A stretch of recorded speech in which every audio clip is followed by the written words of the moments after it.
Rural Bahadur ఖాన్పేట్లో పెద్ద పులి సంచారం కలకలం లేపింది.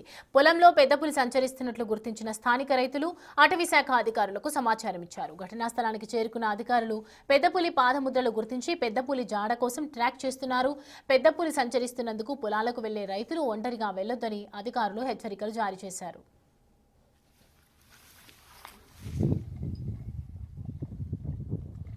ఇటు ములుగు జిల్లాలోనూ పెద్దపులి సంచారం కలవరపెడుతోంది. జాకారం, మల్లంపల్లి సరిహద్దు అడవుల్లో పెద్దపులి ఆనవాళ్లను అటవీ శాఖ అధికారులు సేకరించారు. పాదముద్రల ఆధారంగా పెద్దపులిగా నిర్ధారణకు వచ్చిన అధికారులు 2 రోజులుగా భూపాలపల్లి జిల్లాలో తిరుగుతున్న పెద్దపులి తాజాగా ములుగు జిల్లా వైపు వచ్చిందని అనుమానాలు వ్యక్తం చేస్తున్నారు. అయితే శనివారం భూపాలపల్లి జిల్లాలో ఓ ఆవుపై పెద్దపులి దాడి చేసి చంపింది.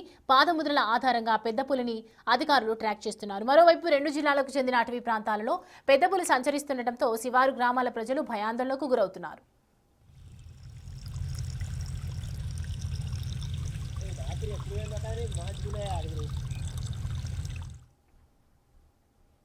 ఇది ఇట్లా ఎప్పుడు చూడలే.